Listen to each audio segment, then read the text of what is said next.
Hello students, sorry मैं आपके पास आ नहीं पाया।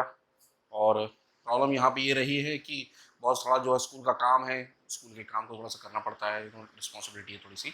और मैंने सिर्फ 2 वीडियोस डाले और बहुत अच्छा रिस्पॉन्स आया, बहुत सारे व्यूज़ आए और कई लोगों ने मुझे सब्सक्राइब किया और कमेंट्स भेजा कि मैंने जो उनके लिए काफ़ी अच्छा ये वीडियो बनाया है जिसमें इनको क्वेश्चंस मैंने दिए हैं। तो मैं वापस आके फिर दोबारा इस चीज़ को देख रहा हूँ और हम कंटिन्यू करते हैं उसी चीज़ को। हम आज सिर्फ एक छोटा सा पोर्शन पढ़ेंगे जो कि पेज 4 में दिया है, सोर्स 1। तो सोर्स 1 में हमारे पास जो टॉपिक है वो हम कर जो है टॉपिक हमारा है सोर्स 1 जो कि पेज 4 में है। और हमारा जो चैप्टर जो हम पढ़ रहे हैं वो है ब्रिक्स, बीड्स एंड बोन्स। तो सोर्स 1 में हमारा जो टॉपिक आता है, how artefacts are identified. How artefacts are identified. तो हमें ये बात समझना होगा सबसे पहले कि किसी भी चीज को आइडेंटिफाई करने के लिए आज की डेट में अगर हम कोई पुरानी जो आर्कियोलॉजिकल चीज, आर्कियोलॉजिकल फाइंड्स को अगर हम आइडेंटिफाई करते हैं तो आज की डेट में क्या करते हैं आर्कियोलॉजिस्ट, करते क्या है, वो बेसिकली करते हैं कि उस चीज को आज के मॉडर्न जमाने से कंपेयर करते हैं, क्या वो चीज आज भी हमारे यहाँ इस्तेमाल की जा रही है। अब जैसे कि एग्जांपल ले लेते हैं, हमने इंडस वैली सिविलाइजेशन में ये मान लिया कि ये पर्टिकुलर जो मूर्ति है ये शिव जी की है। कैसे पता शिव जी की मूर्ति है? तो ये ऐसे पता चला क्योंकि शिव जी की तरह वो मूर्ति बैठी हुई है। और आज की डेट में हम जितनी भी धारावाहिक देखते हैं या मूर्तियों को देखते हैं तो वहां पे शिव जी जो हैं वो पैरों एक के ऊपर पैर रख के आराम से बैठे हैं, पालती मार के बैठे हैं और उनके बगल में त्रिशूल है। तो ये साफ दिखाता है कि वो एक शिव जी है। मतलब पुराना कोई ट्रेडिशन है उसी को हमने कंटिन्यू करके हमने अपने भगवान शिव जी की तस्वीर को बना लिया है। ठीक है, उसी प्रकार शिवलिंग मिले हैं छोटे छोटे। अब वो शिवलिंग जो छोटे छोटे मिले, हमने कहा कैसे कह दिया कि वो शिवलिंग है? हमने कैसे मान लिया कि वो शिव जी का प्रतीक है? How is that we are able to recognise that those Shivlings that have been discovered are related to God Shivaji, Shivaji. Now Shivji, sorry, Shivji. So here the comparison is basically based on the things which have been found on the present day. So you have several temples where you find that the people they are worshipping the shivlings. Now the structure of the shivling is the same as we have found in the archaeological, as that have been found by the archaeological department. तो इस तरीके से comparison हमें मिलता है। तो हम यहाँ आगे बढ़ रहे हैं उसी चीज को। अभी तक मैंने आप लोगों को धोलावीरा के बारे में, अभी तक मैंने आप लोगों को जो है खाने पीने की बातें बता चुका हूँ। तो हम अब नया पेज पे आते हैं, पेज 4 पे शुरू करते हैं, हाउ आर्टिफैक्ट्स आर आइडेंटिफाइड। देखिए एक चीज को और समझने की कोशिश करिएगा बच्चों कि मैं बेसिकली मैंने कई साल पढ़ाया है, करीबन हो गए होंगे मेरे को 14-15 साल मैंने पढ़ाते हुए हो गया। और इस पूरे 14-15 साल में मैंने 2 चीजें हैं जो मैंने नोटिस की हैं और ये 2 चीजें मैंने कई लेक्चर्स में भी देखा है, बहुत सारे लोग वीडियोस बनाते हैं। उन 2 चीजों में 2 चीजें मैं बता रहा हूँ जो कि मैंने अपनी उसमें डाल दिया है। पहला कि कभी भी जो है मैंने स्टूडेंट को देखा है कि वो जो पढ़ता है तो उसकी सबसे बड़ी डिफिकल्टी ये होती है कि यार ये मैंने पढ़ तो लिया, इसमें क्वेश्चन क्या बनेगा। तो ये जो था ये मैं हर स्कूल में जहां जहां मैंने पढ़ाया वहां वहां ये बात मैंने बताई कि क्वेश्चन जो है वो इंपॉर्टेंट होता है, क्योंकि अगर क्वेश्चन का पता चल जाए तो आंसर तो सभी लोग निकाल लेंगे। तो इसी वजह से मैंने अपनी ये वीडियोस जो मैंने बनानी शुरू करी उसमें सबसे पहला स्ट्रेस मैंने डाला कि क्वेश्चंस। दूसरी सबसे बड़ी कमी जो हमारे स्टूडेंट्स के अंदर है वो है रीडिंग ना करना। और यही वजह है कि मैं आप लोगों को दूसरे वीडियोस की तरह छोटे छोटे डिटेल्स देके नहीं पढ़ाता हूँ कि देखिए यहाँ पे ऐसा था, हड़प्पा सिविलाइजेशन थी, इसकी एज जो यहाँ से इतनी थी और यहाँ पे ये पाया गया, इन नदियों के पास पाया गया, इन लोगों ने इसे, इन आर्कियोलॉजिस्ट ने इसे ढूंढा। इस तरह से मैं नहीं पढ़ा रहा हूँ। मेरा पढ़ाने का मेन मकसद है कि मैं इसे रीड कर रहा हूँ। तो रीडिंग कर रहा हूँ ताकि जब आप लोग उस किताब को बैठें और खोलें और मेरे वीडियो को चालू करें तो उसमें आपको रीडिंग भी आप आराम से कर सकते हैं। आप आराम से किताब को खोल सकते हैं, मैं वहां रीड कर रहा हूं, आपको दिखता चला जा रहा है। और रीडिंग के अलावा जो मैं सबसे इंपॉर्टेंट चीज दे रहा हूं, क्वेश्चंस के बाद जो सबसे इंपॉर्टेंट चीज है वो क्या है? वो है वर्ड मीनिंग्स। क्योंकि बहुत सारे बच्चे 90% of the students word meanings जो है जानते ही नहीं है। ये मैं खुद कह रहा हूं, मेरे खुद के बच्चे हैं वो वर्ड मीनिंग्स नहीं जानते। और जो जो लोग वर्ड मीनिंग्स जान जाते हैं, स्पेशली जो जितने टॉपर्स हैं, आप टॉपरों से बात कर लीजिए, उनको हर वर्ड का मतलब समझ में आता है और यही वजह है कि वो आपसे आगे निकल जाते हैं। तो इस हमारे सारे वीडियोस में आप हमेशा वर्ड मीनिंग्स जरूर पाएंगे। यहाँ मैंने वर्ड मीनिंग्स लिख दिए हैं। ये 2 वर्ड है जो इस पर्टिकुलर पैराग्राफ से रिलेटेड है, जो शायद आप लोग कष्ट नहीं लेंगे। मुझे पता है कि बच्चे मेहनत नहीं करते, आप लोग थोड़ा सा आलसी हैं। तो वो वर्ड्स जो है मैंने यहाँ पे लिख दिए हैं। जब मैं इसे रीड करूं और वो वर्ड वहां पे आए तो आप उसे अंडरलाइन कर लीजिए और इस वर्ड यहाँ पे उन दोनों वर्ड्स के आंसर्स देख लीजिए, आप उसे वहां लिख लीजिए।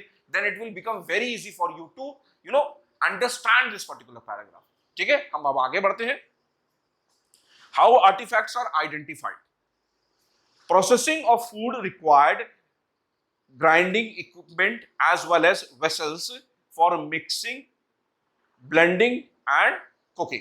तो यहां पे कहता है कि फूड भाई, अब जब लोग इंडस वैली सिविलाइजेशन में जब खेती कर रहे हैं तो भाई खाना भी खा रहे हैं, और खाना खा रहे हैं तो फूड की प्रोसेसिंग हो रही है, ग्राइंडिंग हो रही है। अब ग्राइंडिंग हो रही है मतलब फूड की प्रोसेसिंग हो रही है, तो उसके लिए वेसल्स की जरूरत पड़ेगी, और वेसल्स का इस्तेमाल 3 चीजों के लिए किया जा रहा है। मिक्सिंग के लिए किया जा रहा है, ब्लेंडिंग के लिए किया जा रहा है और कुकिंग के लिए किया जा रहा है। तो सीधा मैंने क्वेश्चन बना दिया। क्वेश्चन है vessels found in the made up of that। अच्छा ठीक, क्वेश्चन नहीं लिखा है तो मैं क्वेश्चन बता देता हूं आपको। क्वेश्चन है what were the vessels used for by the Indus Valley civilization, by the people of Indus Valley civilization। What were the vessels used for by the people of Indus Valley civilization। मैं भी ये question शायद भूल गया लिखने के लिए। चलिए हम आगे बढ़ते हैं। These were made of stone, metal and terracotta। बड़ा इंपॉर्टेंट चीज आ गई। अब ये जो वेसल है, जिसको वेसल जो बनाया जा रहा है, ये वेसल 3 चीजों का बना हुआ है, वो है स्टोन, मेटल और टेराकोटा। तो भाई यहां पे देख लीजिए, मैंने यहां पे क्वेश्चन दिया है What were the vessels found in Indus Valley civilization made up of that were used in the kitchen। So जहां वो किचन में यूज कर रहे हैं, तो उस मेटल, वो कौन सा मेटल जिसका वो इस्तेमाल, वो वेसल जो है किस मटेरियल का बना हुआ है, उसके बारे में बोला है। तो यहाँ पे 3 चीजें बता दी उन्होंने। वो वेसल जो बना है स्टोन का बना है, मेटल का बना है और टेराकोटा का बना है। फिर कहता है दिस इज एन एक्सर्प्ट का मतलब मैंने यहाँ दे दिया है टू इंक्लूड इन समथिंग, किसी चीज में इंक्लूड करना। This is an excerpt from one of the earliest reports on excavation at Mohenjodaro, the best known Harappan site. ठीक है, तो ये Mohenjodaro the best known Harappan site है, ये बात दिमाग में बिठा के रखिएगा।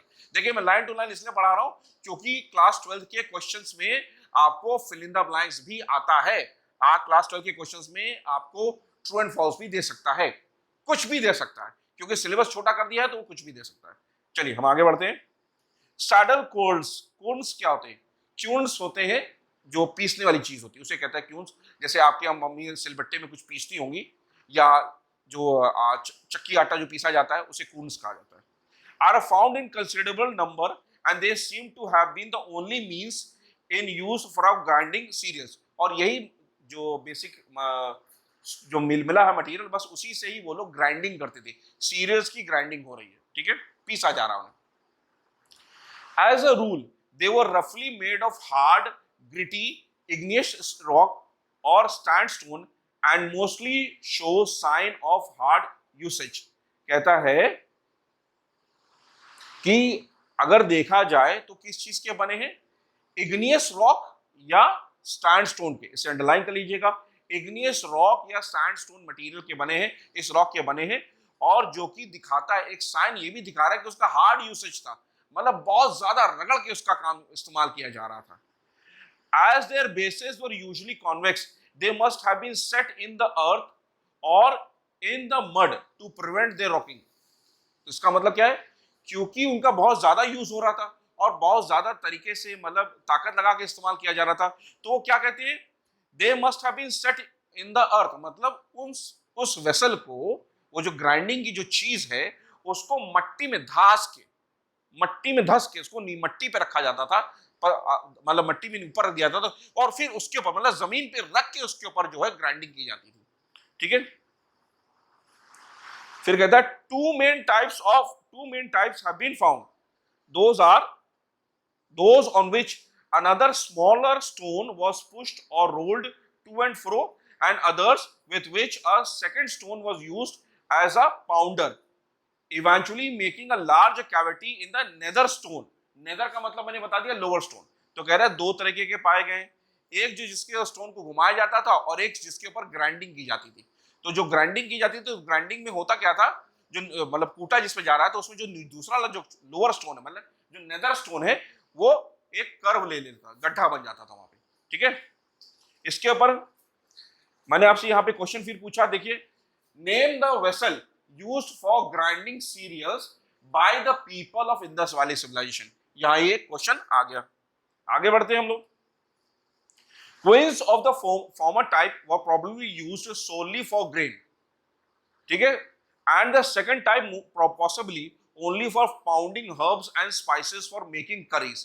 तो पहला वाला जो था वो ग्रेन्स के लिए इस्तेमाल किया जाता था, मतलब चक्की की तरह से घुमा घुमा के, और दूसरा वाला कूटने के लिए इस्तेमाल किया जा रहा है, स्पाइसेस तलाने के लिए। मम्मी ने, आपने देखा होगा बहुत घरों में मैंने देखा है कि वो सिलबट्टे का इस्तेमाल करते हैं ताकि उसे पीसे, उसे उसका रस निचोड़े, उसके बाद फिर उसका मिक्स। आजकल तो मिक्सी का इस्तेमाल होता है, लेकिन जो है बहुत सारे घरों में आज भी हम देखते हैं कि सिलबट्टे का इस्तेमाल करके मसाले को पीस के एक साथ जो है उसका एक अलग टेस्ट है, उसको मिला के फिर जो है खाना बनाया जाता है। In fact stones of this latter type are dubbed curry stones.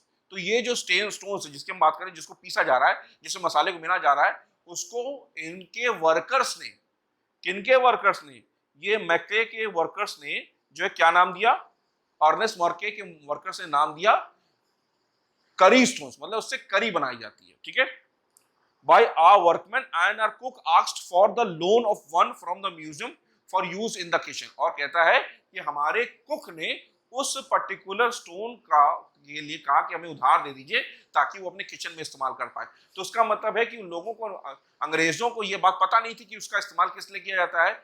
जब वर्कर ने बताया कि इसका इस्तेमाल इसलिए किया जाता है, तब ये डायरी में नोट डाउन हुआ होगा कि हाँ भाई, इसका इस्तेमाल जो है करी बनाने के लिए या चटनी पीसने के लिए किया जा रहा है। तो यहाँ मैंने क्वेश्चन दे दिया है, what were the cues used by the Indus valley civilisation people made up of. What was the coons used by the people of Indus Valley civilization made up of? ये तीन क्वेश्चन है, ये accept और ये nether का हमने आपको meaning दे दिया है, और सोर्स वन मैंने आपको पूरा एक्सप्लेन कर दिया है। तो ये सोर्स वन को अच्छे से पढ़ लीजिएगा, इसलिए कह रहा हूं क्योंकि अगर आप इसे नहीं पढ़ेंगे तो पता चला इसमें से एक क्वेश्चन आ गया। और पेपर को चेक करते वक्त मैंने अक्सर ये देखा है, जब मैं बोर्ड के पेपर्स को चेक करता हूं तो मैंने अक्सर ये देखा है कि वहां पे बच्चों के पास आंसर्स होते हैं लेकिन वो क्वेश्चंस नहीं समझ पाते। तो भाई मैंने क्वेश्चंस दे दिया। कई बार ऐसा देखा है कि बच्चा क्वेश्चन पढ़ रहा है, समझ मुझे लग रहा है आता होगा, लेकिन कोई एक वर्ड ऐसा फंस गया जिसकी वजह से उसने क्वेश्चन का आंसर दूसरा दे दिया। तो मैंने आपको वर्ड मीनिंग दे दिए। तो आप ये वर्ड मीनिंग और क्वेश्चंस देख लीजिए, अच्छे से पढ़ लीजिए, और ज्यादा से ज्यादा लोगों को इसके बारे में बताइए ताकि लोगों को ये पता चले। एग्जाम्स भी आप लोगों के नजदीक आ रहे हैं, हमने इसकी शुरुआत कर दी है, तो आपको लगातार इसमें वीडियोस मिलते चले जाएंगे और बहुत सारे क्वेश्चंस भी मिलेंगे।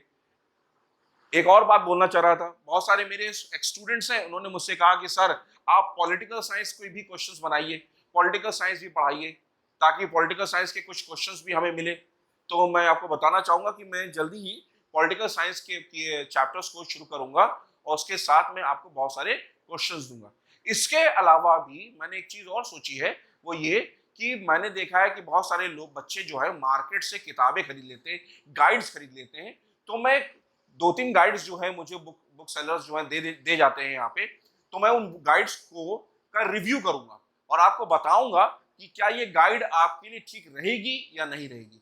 और अगर ठीक नहीं है तो कृपया करके उन गाइड्स को ना खरीदिएगा, और अगर ठीक है तो कृपया करके उस गाइड्स को खरीद लीजिएगा ताकि आपको ज्यादा फायदा पहुंचे।